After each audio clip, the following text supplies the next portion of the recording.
ভাতের হোটেলের হারুন ভাগিছে দেশ থেকে ভাগের আগে হাউনে নাম পাল্টে দিছিল জনগণ, নাম দিছিল হাউন আঙ্কেল। হাউন আঙ্কেল একজন গরিব পুলিশ অফিসার ছিল, তাই মাঝে মাঝে ইমতে ফ্রিল্যান্সিং করেছিল। দেশে এখন নতুন হাউন আঙ্কেল আসিছে। জামাত ইসলাম একটি ধর্মান্ধ, একটি উগ্রপন্থী দল, তারা ধর্মকে নিয়ে ব্যবসা করতে চায়। আমি মনে করি যে যুদ্ধ অপরাধীদের বিচার কন্টিনিউ করা দরকার রয়েছে। সে বলিছে জামাত ধর্ম ব্যবসা করছে, তাই না? হাসিনা মানবতা বিরোধী অপরাধ ট্রাইব্যুনাল করে জামাত নেতাদের বিচার করে ফাঁসি দিয়ে ঠিকই করেছে, আর জামাত ধর্ম ব্যবসা করে। হারুন ভাই হাঙ্গারের সাথে পলিটিক্স করেছিল রাজশাহী। আমার সাথে বড় নেতা ছিল, 3 বছরের বড় ভাই কইয়া ডাকতাম। হারুন ভাইরে আজ আমি খুব বেশি কিছু কমু না আগের সম্পর্কের খাতিরে, কিন্তু হারুন ভাই আপনি যদি এরকম বেপরোয়া ইন্ডিয়ান লাইনের রাজনীতি চালায় যেতে থাকেন, প্রমিস আপনারে আমি হাউন আঙ্কেল বানাই দেবো। যারা বিএনপি করবেন জামাতের সাথে আপনাদের শত্রুতা চলবে না, যারা বিএনপি করবেন হেফাজতের সাথে আপনাদের শত্রুতা চলবে না। আমি জিআর বিএনপির যারা আছেন, প্রেসিডেন্ট জিআর বিএনপির যারা আছেন তাদেরকে বলছি, আপনারা জিয়াকে ভুলে গেছেন, জিয়ার রাজনীতি অনেকেই ভুলে গেছেন। ডক্টর মিজানুর রহমান আজহারী উনি একটা ইঙ্গিত দিয়েছেন, আর কেউ কেউ তার কথাটা ধরে মাথা কল্লা পর্যন্ত 10 লাখ টাকা ঘোষণা দিয়ে দিয়েছে। আসসালামু আলাইকুম ওয়া রাহমাতুল্লাহি ওয়া বারাকাতুহু। দেশ ও দেশের বাইরে দূর দূরান্ত থেকে যারা ভিডিও দেখছেন এই মুহূর্তে তাদেরকে অনুরোধ করব দয়া করে পুরো ভিডিও সম্পূর্ণ দেখবেন। প্রিয় দর্শক শ্রোতা মণ্ডলী, সম্প্রতি বিএনপির নেতাকর্মীরা একটু বেশি লাফালাফি করছে, বেশি বাড়াবাড়ি করছে।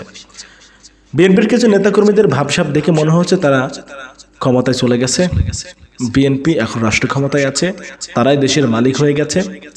ফ্যাসিস্ট হাসিনার পতনের পরে এই ফ্যাসিবাদের ভূমিকা পালন করছে বিএনপির কিছু নেতাকর্মী। প্রিয় দর্শক শ্রোতা মণ্ডলী, সাম্প্রতিক সময়ে আমাদের বাংলাদেশের খুবই জনপ্রিয় ইসলামিক স্কলার, ইসলামিক বক্তা আজহারী হুজুরকে নিয়েও বিতর্ক সৃষ্টি করছে বিএনপি নেতাকর্মীরা। প্রিয় দর্শক শ্রোতা মণ্ডলী, চাঁপাই নবাবগঞ্জের সংসদ সদস্য, সাবেক সংসদ সদস্য, যাকে আপনারা এমপি হারুন নামে চিনে থাকেন, বিএনপি নেতা হারুনুর রশিদ, তিনি সাম্প্রতিক সময়ে মিজানুর রহমান আজহারী হুজুরকে নিয়ে বিতর্ক সৃষ্টি করেছে।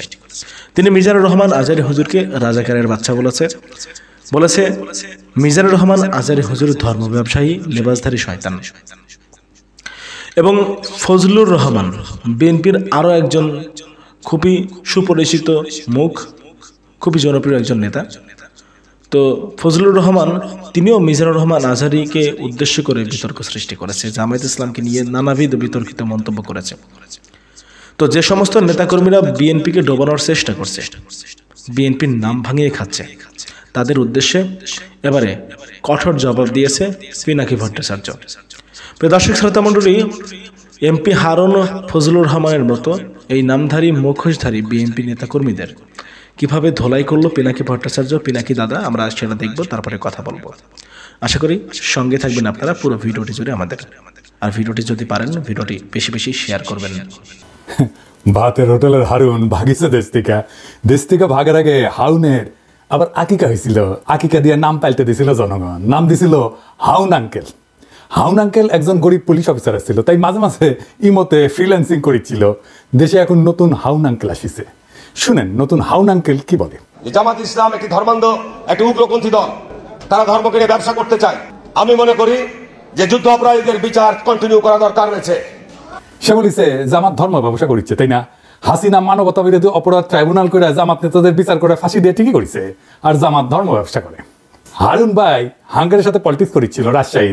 আমার সাথে বড় নেতা ছিল, 3 বছরের বড় ভাই কইয়া ডাকতাম, যদিও খুব ঘনিষ্ঠতা ছিল না, কারণ উনি বিশ্ববিদ্যালয়ের, আমি শহরে। রাজশাহী বিশ্ববিদ্যালয়ের 2 জন নেতা শহরের নেতাদের সাথে কাজ করতেন, এক রাগিব হাসান মুন্না আর ছাত্রমৈত্রীর, আর ছাত্রদলের রিজভি ভাই। যাই হোক, হারুন ভাইরে আজ আমি খুব বেশি কিছু কমু না আগের সম্পর্কের খাতিরে, কিন্তু হারুন ভাই আপনি যদি এরকম বেপরোয়া ইন্ডিয়ান লাইনের রাজনীতি চালায় যেতে থাকেন, প্রমিস আপনারে আমি হাউন আঙ্কেল বানাই দেবো। কেন আপনি ইন্ডিয়ান লাইন পার্সু করেছেন এটা দেখে দেবো। আপনি কোন আক্কেলে মানবতা বিরোধী অপরাধের সাফাই গাইয়া এটারে চলমান রাখার প্রস্তাব রাখলেন? আপনার নেত্রী খালেদা জিয়া কি বলছিল তার একটা ভিডিও শুনি আগে, আপনারাই শোনাই, বোধহয় শোনেন নাই, শুনেন। 4 দলীয় জোটের নেতা তাদের মিথ্যে মামলা দিয়ে মতিউর রহমান নিজামী, মুজাহিদি, সাইদি, সাইদি, কামরুজ্জামান, কাদের মোল্লা, এদের সবাইকে তারা মিথ্যে মামলা দিয়ে গ্রেফতার করে রেখে দিয়েছে। এবার আসেন তিনি নানা সময় কি বলছেন সেটা দেখি। জাতীয় সংসদে বিরোধী দল সেই সময় বিএনপির স্থায়ী কমিটির বৈঠক শেষে খালেদা জিয়া বিবৃতিতে জামাত নেতাদের অবিলম্বে মুক্তি দাবি করে বলছেন, জামাতে ইসলামিক শীর্ষ 3 নেতা মতিউর রহমান নিজামী, আলী হাসান মুজাহিদ এবং দেলোয়ার হোসেন সাইদিকে গ্রেপ্তারের ঘটনা চরম স্বৈরাচারী পন্থায় রাজনৈতিক নিপীড়নের এক জঘন্য নজির।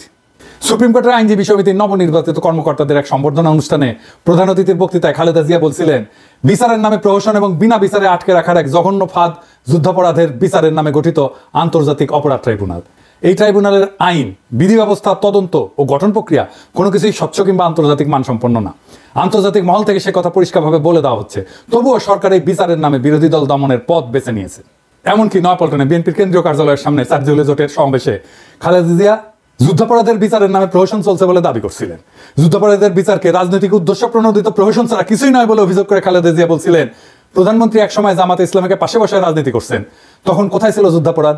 জামাত তখন এত প্রিয় ছিল, আর এখন কেন এত খারাপ হইল? এক সময় তো একসঙ্গে নির্বাচনও করছেন, এখন যাদের যুদ্ধাপরাধের অভিযোগে বিচার করা হচ্ছে তাদের বিচার মানুষ মানে না। বিএনপির ক্ষেত্রে একই জিনিস চলে, জামাতের সাথে রাজনীতি করছেন, ঐক্য করছেন, নির্বাচন করছেন, সরকার গঠন করছেন, এখন জামাতে তো খারাপ হয়ে গেল। তো হারুন ভাই, আপনি খালেদার চাইতে বড় বিএনপি হয়েছেন। হ্যাঁ, 2018 সালের নৈশভোটের নির্বাচনে বগুড়া সদরের আসনটা ছাড়া, কারণ ওইখানে বগুড়া সদরে কারো কারচুপি করার ক্ষমতাই নাই, আওয়ামী লীগ চাইলেও পারতো না কারচুপি করতে, তাই ওই সিটটা বাদ। ওই সিট বিএনপি পাবেই। বাকি সব আসন যেখানে জাতীয় ঐক্যফ্রন্টের ক্যান্ডিডেট জিতেছিল, তাদের সাথে ইন্ডিয়ার গভীর সম্পর্ক ছিল, তাদেরকে জিততে দিছিল। যেমন ধরেন সুলতান মোহাম্মদ মনসুর, উকিল সাত্তার জিতেছিল না, হারুনও জিতেছিল। আমরা জানতে চাই কেন হারুনের সিট হাসিনা ছেড়ে দিছিল। তো হারুন ভাই যে বলিছে যে জামাত ধর্ম ব্যবসা করে, এটা নিয়ে আলাপ করি। আসেন ধর্ম ব্যবসাকে ডিফাইন করে নি, কাকে বলে। ধর্ম ব্যবসা বলতে বোঝানো হয় এমন একটা অনৈতিক কর্মকাণ্ড যেখানে ধর্মীয় বিশ্বাস, আচার অনুষ্ঠান বা মানুষের ধর্মীয় অনুভূতিকে ব্যবহার করে আর্থিক লাভ বা ব্যক্তিগত স্বার্থ হাসিল করা হয়। এটা শুরু হয় মধ্যযুগে। খ্রিস্ট ধর্মের বিভিন্ন ধর্মীয় প্রতিষ্ঠান দুইভাবেই ধর্ম ব্যবসা করত। যিশু যে ক্রুশে ক্রুশবিদ্ধ হয়েছিল, ওই ক্রুশের অংশকে বলা হয় রেলিক বা পবিত্র অবশেষ। এইটা বিক্রি বা প্রদর্শনের মাধ্যমে অর্থ সংগ্রহ করতো চার্চ। আর 2 নম্বর হচ্ছে স্বর্গপ্রাপ্তির গ্যারান্টি বিক্রি করার ঘটনা। এটা প্রধানত ক্যাথলিক চার্চের মাধ্যমে পরিচালিত হইতো। এটা পরিচিত ছিল ইনডালজেন্স নামে। এমন একটা ধর্মীয় নীতি যেখানে পাপের শাস্তি কমানোর বা মাফ করার প্রতিশ্রুতি দিয়া চার্চ অর্থ গ্রহণ করতো। এইখান থেকে ধর্ম ব্যবসা শব্দের উৎপত্তি। জামাতকে হারুনের কাছে কোনো ধর্মীয় পণ্য বেচেছে? হাসিনার গুণগান করতে করতে কাইট হয়ে যাইতো হারুন। দেখেন উন্নয়নের প্রশংসা করতে করতে কাইট। আবার একবার চাপাই নবাবগঞ্জে কোন এক ট্রেনের উদ্বোধন করবার যায় নাকি হাসিনা হারুনের খোঁজ করেছিল, সেটা তো একেবারে কাইট হয়ে পড়েছিল। দেখেন, যাই হোক, আজকে হারুনরা আর কিছু কইলাম না, আরেক মাল দেখি। খালেদা জিয়ার উপদেষ্টা ফজলুর রহমান সাহেব, সাবেক ছাত্রলীগের সভাপতি, ওই যে কেন বিএনপি করে বুঝি না, ওই বিএনপি বসে রাজনীতি করেছে আওয়ামী লীগে। ওই খালেদা জিয়ার নাকি উপদেষ্টা, তো খালেদা জিয়া কি উপদেশ দেয়? এইটা সাহেব, ওই যে ওইটা দেখান না, শেখ মুজিব খুব খারাপ লোক কইয়া যে বাণী দিছে সেটা দেখান। এই দেশের সবচেয়ে খারাপ মানুষের নাম হলো শেখ মুজিবুর রহমান।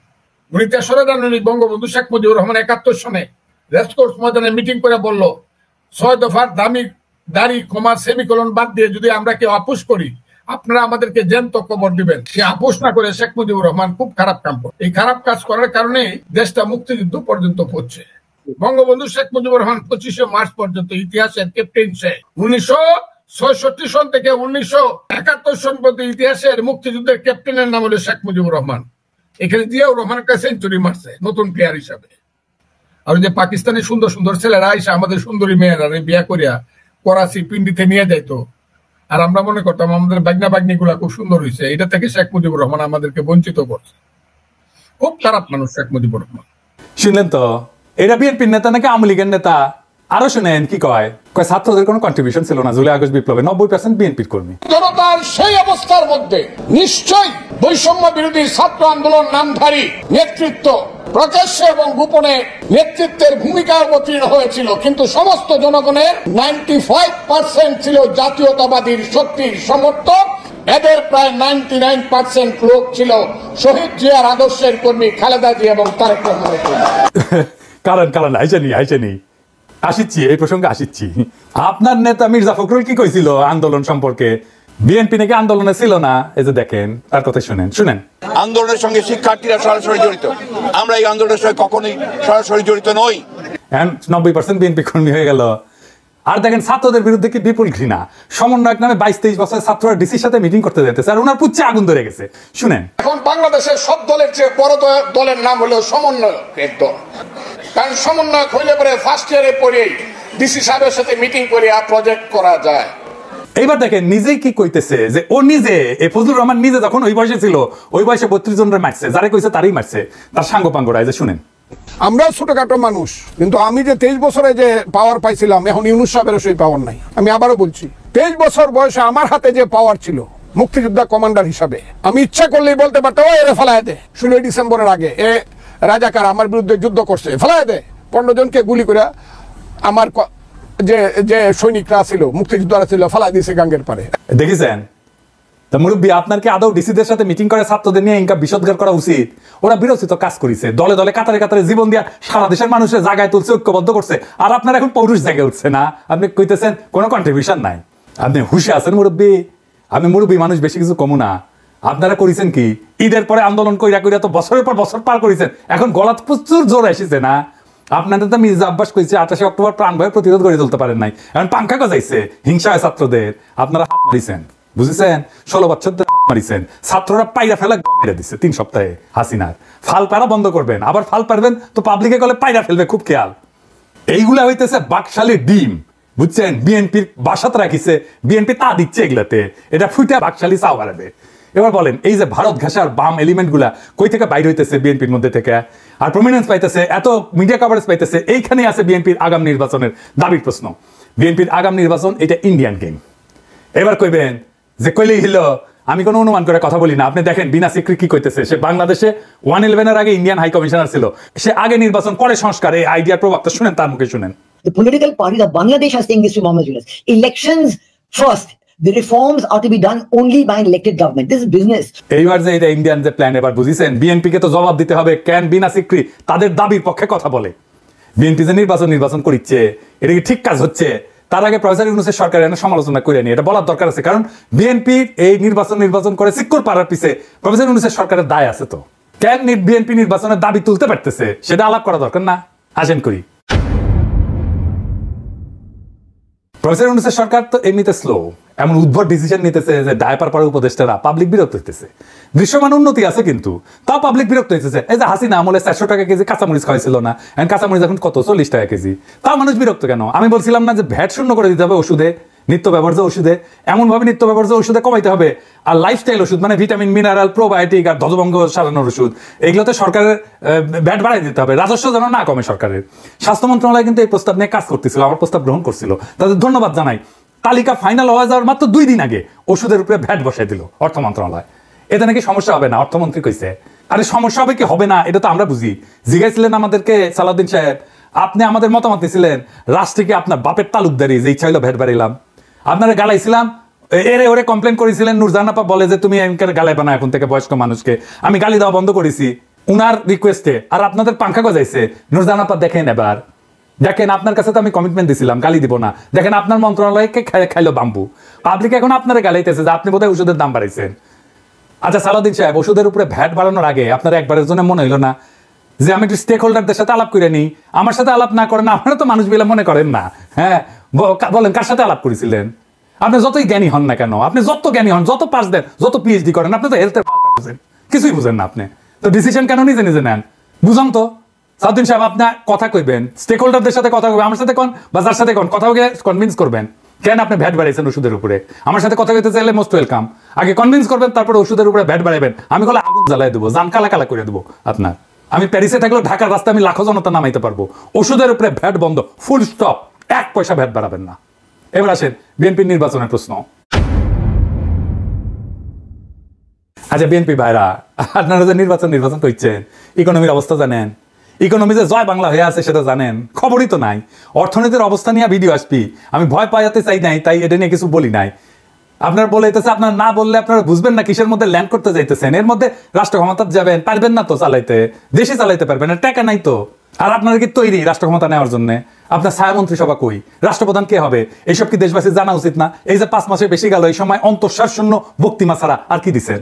সরকারের নাকি সাহায্য করবেন, কি ভালো সাহায্য করেছেন? এই যে ইন্ডিয়ান ডিসইনফরমেশন ক্যাম্পেইন কিছু করেছেন, এটার মোকাবেলা দল হিসেবে তো আপনার সক্ষমতা দেখতে চাই আমরা। আপনাদের তো খাইয়া ফেলবে ইন্ডিয়া। এখন ভাবিছেন ইন্ডিয়ার সাথে সিস্টেম করেছেন, ইন্ডিয়া ঝামেলা দিবে না। যেই মাত্র একটা স্বাধীন নীতির বাস্তবায়ন করতে যাবেন, তখন দেখবেন ওইসব প্রতিশ্রুতির সাঙ্গে তুইলা কোমর বেঁধে নামবে আপনার বিরুদ্ধে। এখন যদি মনে করেন আপনি ইন্ডিয়ার ইচ্ছা মতো চালাইয়া তার মন পাইবেন, পাবলিকে ছাড়বে, আপনাদেরকে ছাড়বে না। আপনাদের জনগণের শক্তির উপরে ভরসা করতে হবে। এই যে 31 দফা দিচ্ছেন, পুরাই তো বুলশিট। এর এক্সাম্পল দিই, হ্যাঁ, মনে কিছু কইলেন না, আপনাদের কইলে তো আমার মনে কিছু করেন। বিএনপির 31 দফার 25 আর 26 দফা আছে স্বাস্থ্য নিয়ে কথা। দেখি আমি পড়ে দেখি, স্বাস্থ্যকে সম্পদ হিসাবে বিবেচনা করে সবার জন্য স্বাস্থ্য বিনা চিকিৎসায় কোনো মৃত্যু নয়, এই নীতির ভিত্তিতে যুক্তরাজ্যের আদলে সার্বজনীন করা হবে। মানে সার্বজনীন স্বাস্থ্যসেবা করা হবে। স্বাস্থ্যসেবা প্রবর্তন করে সবার জন্য স্বাস্থ্য কার্ড চালু করা হবে, জাতীয় বাজেটের স্বাস্থ্য খাতে জিডিপির 5% অর্থ বরাদ্দ করা হবে। আপনার কি জানা আছে এনএইচএস এর যুক্তরাষ্ট্রের মডেলটা কি? এটা বাংলাদেশের জন্য আসলে উপযুক্ত কিনা? আপনার কোনো ক্রিটিক্যাল সেন্স আছে? আসেন এটা বুঝে দেখি। এনএইচএস এর মডেল বাংলাদেশে চলবে না। এর কারণগুলো হলো, একটা হচ্ছে অর্থনৈতিক সীমাবদ্ধতা। এনএইচএস এর মডেলটি এটা অর্থায়ন করার জন্য একটা শক্তিশালী এবং ধারাবাহিক রাজস্ব ব্যবস্থা প্রয়োজন। থার্ড ওয়ার্ল্ডের দেশগুলোতে কর আদায়ের হার খুব কম এবং অর্থনৈতিক অবকাঠামো খুব দুর্বল, ফলে এটা সম্পূর্ণরূপে সরকারি স্বাস্থ্যসেবা চালু করার জন্য যে অর্থ দরকার তা সরবরাহ করা সম্ভব না। জিডিপির 5% বরাদ্দ করবেন। ইউকের কত পার্সেন্ট আছে জিডিপির আপনি জানেন? প্রায় 12% জিডিপির। তা আপনি কেমনি করবেন? বললেই হলো, আপনি ওইদিকে বলতেছেন 5% আর বলতেছেন ইউকের মতো করবেন। বা আপনার কাপড় এতটুকু, আপনি সামনে ডাকবেন না পিছনে ফুটা ডাকবেন, সেটাই তো ঠিক করতে পারেননি। আপনি তো সামনে ডাকলে পিছনে ফাঁকা হয়ে থাকবে। এনএইচএস এর পরিচালনার জন্য একটা দক্ষ প্রশাসনিক কাঠামো দরকার। এটা বাংলাদেশের আছে। ইনস্টিটিউশনাল কোনো স্ট্রেংথ আছে বাংলাদেশের? কেন্দ্রীয়ভাবে স্বাস্থ্যসেবা পরিচালনার জন্য যে ধরনের দক্ষতা দরকার সেটা তো বাংলাদেশের নাই। এবং আমাদের স্বাস্থ্যের যে প্রায়োরিটি এবং রোগের প্রকৃতি এবং প্রায়োরিটি একরকম না। এনএইচএস এখানে নন কমিউনিকেবল ডিজিজ যেমন ডায়াবেটিস, ক্যান্সার এগুলোকে প্রাধান্য দেয় সিস্টেমটা বানানো হয়েছে। আর আমাদের মতো দেশে এটা কমিউনিকেবল ডিজিজ, সংক্রামক রোগ এগুলো বেশি। ডেঙ্গু, ম্যালেরিয়া, অপুষ্টি, ডায়রিয়া, টাইফয়েড এগুলো বড় সমস্যা। আপনি যে বলেছেন সবার জন্য স্বাস্থ্য, ওইটা primary health care. Primary health care NHS এর প্রায়োরিটি না। তো দুইটা একই সাথে করবেন, আবার বাজেট দেবেন 5%, কেমনি করবেন? পারবেনই না। আপনার 5 লাইনের একটা হেলথ স্ট্র্যাটেজি করতে গেলে পুরাই ভুল করেন, তো রাষ্ট্র চালাইবেন কেমনে? আমরা অনেকে বলে যে আমি কেন বিএনপির সমালোচনা করি, কেন জামাতের সমালোচনা করি না। আরে বাবা, এই কথা আওয়ামী লীগেরা বলতো হাসিনারা বলে, কেন বিএনপির সমালোচনা করি না, আওয়ামী লীগের সমালোচনা করি। আমি সেই সময় কইছি বিএনপি ক্ষমতায় আসুক, আমি ঠিকই সমালোচনা করবো। জামাত তো ক্ষমতায় এসেছে না, তো আমার সমালোচনা করার দরকার কি? ও তো রাষ্ট্র ক্ষমতায় বসিচ্ছে না। কিছু মানুষ আছে যারা সবসময় সরকারি দল করে, আর আমি সবসময় বিরোধী দল করবো। কারণ রাজনৈতিক দলগুলো কখনোই জনগণের স্বার্থ রক্ষা করে না। আপনারাও করবেন না। আমাকে তো আমার জনগণের পক্ষে থাকতে হবে। আপনার নেতারা ইন্ডিয়ান ন্যারেটিভ বলতে থাকবে, মুজিব বন্দনা করতে থাকবে, 72 সংবিধান করতে কান্দে বুক বাসাবে, আর আমাকে জিন্দাবাদ দিতে হবে আপনাদের নামে। এই আবদার কেন? আমি কি আপনাদের চাকরি করি নাকি আপনাদের দল করি? হাসিনার বিরুদ্ধে অ্যাক্টিভিজমে মিত্র আছিলেন, আমার অনেক অ্যাক্টিভিজম আপনার পক্ষে গেছে, তাই বলে তো এটা মনে করা ঠিক না যে আমি আপনাদের দল করি। সরকার গঠন করতে না করতে দলের সমালোচনা সহ্য করতে পারতেছেন না, তো সরকার করলে কি করবেন? স্যাম্পল তো এখনই দেখাইতেছেন, তাই না? যাই হোক, আপনাদের জন্য আগামী দিনের একটা বার্তা দিই, সেটা মন দিয়ে শুনেন ভাইরা। বাংলাদেশের অসংখ্য সমস্যা, তার কোনো কুইক ফিক্স নাই। আপনার হাতে কোনো ম্যাজিক নাই, প্রফেসর ইউনূসের হাতেও কোনো ম্যাজিক নাই। আপনি ক্ষমতায় যাবেন আর অজনপ্রিয় হবেনই। জান লড়াই দিয়ে কাজ করলেও অজনপ্রিয় হবেন। প্রফেসর ইউনূসের সরকারি কি প্রমাণ না? কি বিশাল জনপ্রিয়তা নিয়ে একটা জাতীয় ঐক্যের মধ্যে দিয়ে ক্ষমতা নিল, আর বেড়াচাড়া করে ফেললো কয়েক মাসের মধ্যেই। কেউ তো করাপশন করেনি, তারপরেও বেড়াচাড়া করে ফেললো। কোনো করাপশনের অভিযোগ নাই। ইন্ডিয়া আপনাদেরকে দাঁড়াইতেই দেবেন রাষ্ট্র হিসাবে, এটাই ভারতের বাংলাদেশ নীতি। বাংলাদেশে ক্ষমতাবানরা তখনই জনপ্রিয় থাকতে পারবেন যখন আপনি ক্ষমতায় থেকেও সাধারণ নিম্নবিত্তের জীবন জড়াই ধরতে পারবেন, ওটা কাটাইতে পারবেন, সাধারণ মানুষের মধ্যে থাকবেন, সাধারণ মানুষের সাথে মিশবেন, খুব সাধারণ খাবেন, সাধারণ কাপড় পরবেন, আমজনতার সাথে মিশে যেতে পারবেন, তখনই আপনি জনপ্রিয় হবেন। আপনি যেটা পারবেন না, আপনি তো প্যাপু বাসি বাজায় গাড়ি নিয়ে যাবেন, গাড়ি ছাড়া চলবে না, পিছিয়ে গার্ড থাকবে, মন্ত্রীর বাসা ছাড়া থাকতে পারবেন না। তাই আপনাদের ব্যাপক একটা ইউনিটির মধ্যে দিয়ে যাইতে হবে, আর ভরসা করতে হবে বাংলাদেশের জনগণের উপরে। ইউটিউবারদের উপরে চড়া হয়ে লাভ নাই। হ্যাঁ, ইউটিউবাররা আমজনতার আরো বেশি পছন্দের মানুষ হয়ে উঠতে থাকবে, এটা ঠেকাইতে পারবেন না।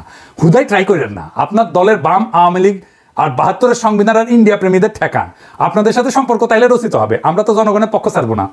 আমরা এমপি মন্ত্রীও হইতে যাইতেছি না, আপনার ক্ষমতার স্টেকও নিতে যাইতেছি না। জনগণের কথা আমরা বলতেই থাকবো, আমরা জনগণের কণ্ঠস্বর হয়ে থাকবো। তারপরে একদিন দেখবেন এই জনতা আবার জাগিছে, আর সেই নবজাগ্রত জনতার পিছে পিছে আছে এই 2 পয়সার ইউটিউবাররা।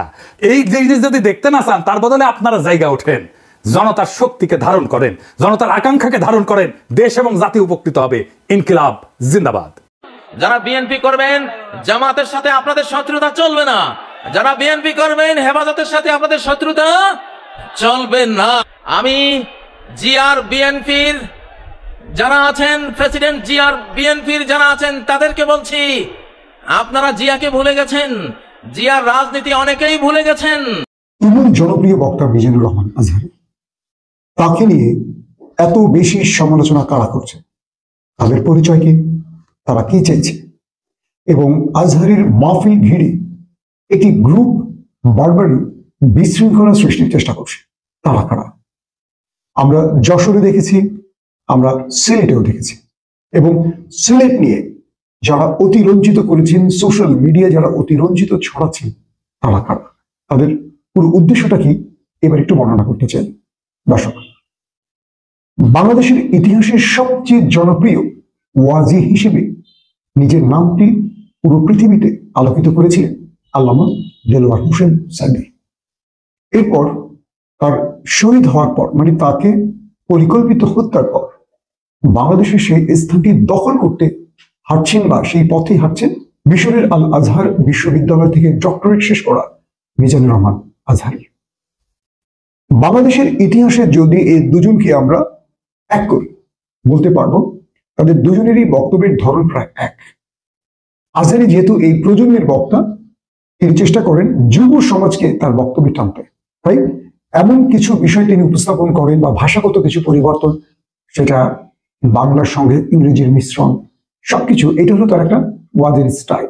এটাকে আমরা যুব সমাজের লোকেরা, তরুণ তরুণীরা পজিটিভ অর্থ দেখেন।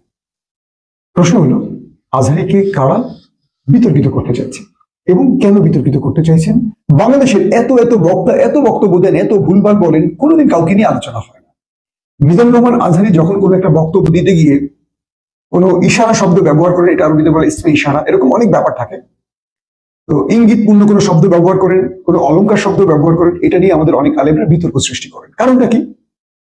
যে আজহারীর জনপ্রিয়তা আলেম সমাজের মধ্যেও একটা হিংসা জলে পড়ে মরে।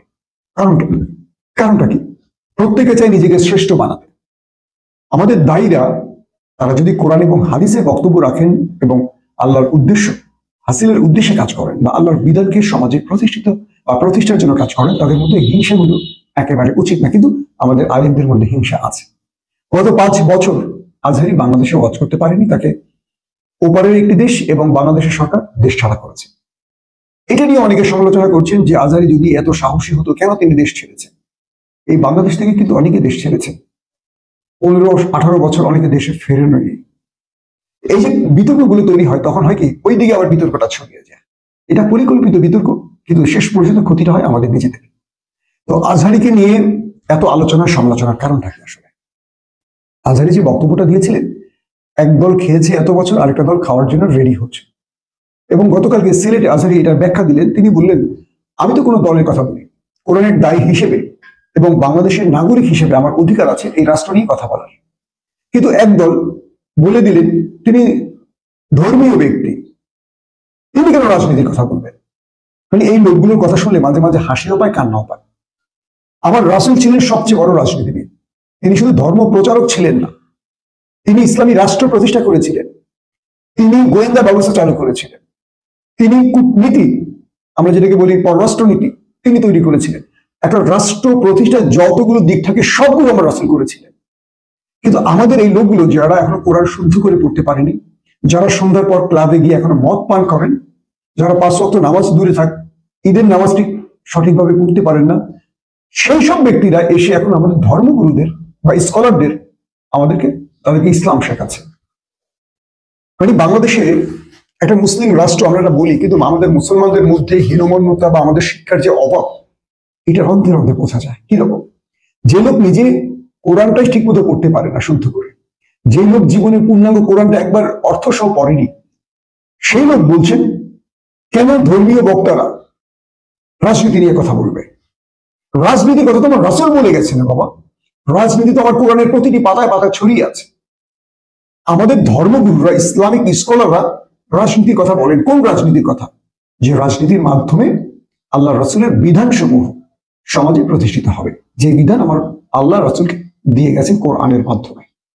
আর তথাকথিত রাজনীতির বিষয়টি হলো, তারা মানুষ মতবাদী শিক্ষাকে, দীক্ষাকে সমাজে প্রতিষ্ঠিত করতে চায়। পার্থক্য হলো দুটো।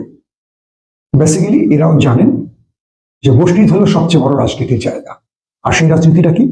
সমাজে খেলাফত প্রতিষ্ঠা, আল্লাহর আইন, সৎ লোকের শাসন। তারা আসলে বুঝে শুনে, মানে একদল বুঝে শুনেই বিতর্ক ছড়িয়ে দেন। কারণ ওই বুঝে শুনে লোকগুলো চান যে মূর্খরা তাদের পাতা ফাঁদে পা দেয়। তারা মূলত চাইছেন এই ব্যক্তিদেরকে বিতর্কিত করতে। যেহেতু আমাদের দেশে অশিক্ষিতের সংখ্যাটা অনেক বেশি, তারা বলবে হ্যাঁ হুজুরা তো নামাজ পড়াবেন, হুজুরা তো তাফসীর করবেন, কেন রাজনীতির কথা বলবেন? এই বিতর্কটা তারা তৈরি করতে চান। তারা কিন্তু বোঝেন যে ইসলামের রাজনীতি বৈধ বা ইসলাম রাজনীতিকে সমর্থন করে, তবে তথাকথিত রাজনীতি না, চাঁদাবাজির রাজনীতি না, হত্যা গুম খুনের রাজনীতি না। ইসলাম মানুষের জন্য বা একটা সমাজকে আল্লাহর নির্দেশিত পথে আনার জন্য রাজনীতি করে। তো যারা মিজানুর রহমান আজহারীকে নিয়ে বিতর্ক তৈরি করছেন, তার ওয়াজ মাহফিলকে বানচাল করার চেষ্টা করছেন, আবার প্রচার করছেন যে সিলেটের মানুষ আজহারীকে অপমান করেছে, একবার নিজেকে আয়নায় দেখুন, আপনি নিজেকে মুসলমান দাবি করার ক্ষমতা রাখেন কিনা। মুসলমান দাবির অর্থ এই না 5 ওয়াক্ত নামাজের মাধ্যমেই শেষ। মুসলমানদের অনেকগুলো দায়িত্ব থাকে। একজন মুসলমানকে পৃথিবীতে পাঠানো হয়েছে আল্লাহর আইনকে এবং স্বপ্নকে শাসনকে প্রতিষ্ঠা করার জন্য। আপনারা যারা চাঁদাবাজদের প্রতিষ্ঠিত করতে চান, আপনারা যারা লুটেরাদেরকে আবারও সমাজের নেতৃত্বে আনতে চান, আপনাদের গা জ্বলবে আজহারীদের বক্তব্যে। আজহারী এই দেশের সম্পদ। আজহারী জামাতের প্রোডাক্ট নয়, বিএনপির প্রোডাক্ট নয়, আওয়ামী লীগের প্রোডাক্ট নয়। আসেন আমরা আজহারীকে ওন করতে শিখি। আমরা আজহারীকে একটা দলে বিভক্ত করে সেই দলটাকে লাভবান করছি। কারণ কি জানেন, আপনি যখন ফেসবুকে একটা স্ট্যাটাস দিচ্ছেন আজহারীর বিরুদ্ধে, আপনার এই পোস্টটা হয়তো 1000-2000 লোক দেখছে, এর মধ্যে 90% হাসির রিয়েক্ট দিচ্ছে। তো সেই নিন্দুকদের বলবো, মিজানুর রহমান আজহারীর মঞ্চের ধারে কাছে আপনি আসতে পারেন কিনা দেখেন তো। মিজানুর রহমান আবার দেশে ফিরে আসছে মানে লাখো কোটি যুবকের প্রাণ। সে বাংলাদেশে এসেছে, প্রথম বয়ান করলো আপনার মহেশখালীতে, কক্সবাজার পেকুয়াতে, হ্যাঁ, তারপরে হলো আমাদের যশোরে, এখন আজকে মনে হয় সম্ভবত না সিলেটে। সারা বাংলাদেশের যে যুবকরা যে ভিন্ন লাইনে প্রবাহিত হতেছিল, হ্যাঁ, ওটার থেকে ফিরে আসার সময়ে কিন্তু মিজানুর রহমান আজহারীকে দেশ থেকে বিতাড়িত করা হয়েছে ফ্যাসিবাদী সরকার। এখন বর্তমানে উনি আসার পরে আবার সেই যুব সমাজ তার ইসলামের পতাকার তলে, তার বয়ানের তলে, তার বয়ান শুনে আশা করি যুব সমাজ তার সঠিক পথে ফিরে আসবে। তার কিছু এটা পলিটিক্যালি কথার পিঠে কথা বলা, আর এছাড়া আর কিছুই না। আমার মনে হয় না উনি কোনো দলকে নিয়ে এসব কথাবার্তা বলে। গণতন্ত্র দেশ হিসেবে, গণতন্ত্র দেশের যেটুক দরকার প্রয়োজন, প্রত্যেক নাগরিক অধিকার দরকার, হ্যাঁ, সেটুক হলে আমাদের দেশে চলে। আমাদের এই বাঙালির মাছে ভাতে বাঙালি, এর বেশি আর কিছু চায় না। ডাল ভাত ওনারা খেতে চায়, আর এর বেশি কিছু চায় না, আহামরি কিছু চায় না। যখনই ওনারা পায় তখনই ওনারা বেশি করে যে দল ক্ষমতা আসুক, তারাই মনে করতে দেশটা তাদের বাপদাদার পৈতৃক সম্পত্তি।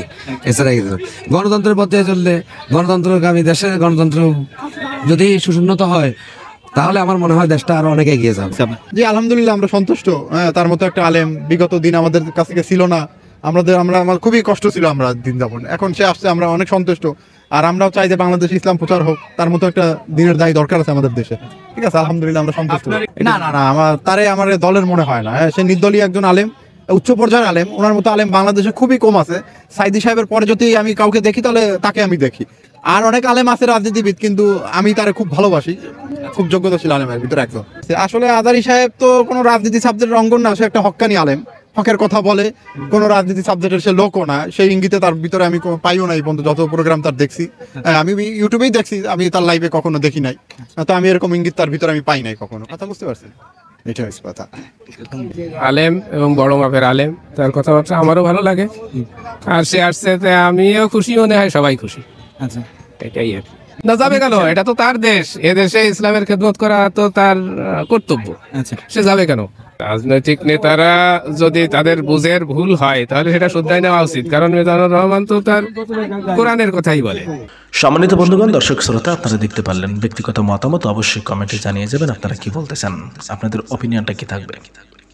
সম্মানিত বন্ধুগণ, আপনারা কমেন্টে জানিয়ে যাবেন পিনাকি ভট্টাচার্য যে কথা বলেছে, যে বক্তব্য রেখেছে, সেই কথাগুলোর সঙ্গে আপনার কতটা একমত।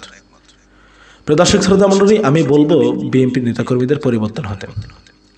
দেশে নতুন করে স্বাধীনতা অর্জন করেছি আমরা, এবং এই স্বাধীন দেশে আর কোনো ফ্যাসিবাদ কায়েম হোক সেটা আমরা কখনোই চাই না, আর চাইবও না। তো ফ্যাসিস্ট হাসিনার পতনের পরে বিএনপি যদি মনে করে তার শূন্যস্থান পূরণ করবে বিএনপির এই সমস্ত নেতাকর্মীরা, তারা যদি মনে করে, তারা যদি ভাবে আগামীতে রাষ্ট্র ক্ষমতায় তারাই যাচ্ছে, তাহলে তারা ভুল ভাবছে। তারা বোকার স্বর্গে বাস করছে। দেশের মানুষ অনেক স্মার্ট, দেশের তরুণ সমাজ অনেক তুখর। তো এই সমস্ত সমালোচনা বিতর্ক সৃষ্টি করে রাষ্ট্র ক্ষমতায় যাওয়া যাবে না। আমরা এই ফ্যাসিবাদ চাঁদাবাজের কোনো জায়গা এই বাংলার জমিনে আর দিতে চাই না। তো যে সমস্ত নেতাকর্মীরা এরকম বিতর্ক সৃষ্টি করছে, আলিম ওলামাইদেরকে সমালোচনা করছে, একে অপরের পারস্পরিক বিরোধিতায় লিপ্ত হয়ে গেছে, তাদের উদ্দেশ্য হলো, ভাই এখনো সময় আছে, পরিবর্তন হন। আপনারা আপনাদের মতামত জানাবেন কমেন্টে। বিএনপিকে নিয়ে আপনারা কি বলবেন? বিএনপির কিছু নেতাকর্মীরা যে উদ্ভট আচরণ করছে, বিতর্কিত মন্তব্য করছে একের পর এক, তো সেটা নিয়ে আপনাদের বক্তব্য কি থাকবে সেটা কমেন্ট করবেন। ভালো থাকবেন। চ্যানেলে নতুন হলে সাবস্ক্রাইব করে রাখবেন। আল্লাহ হাফেজ।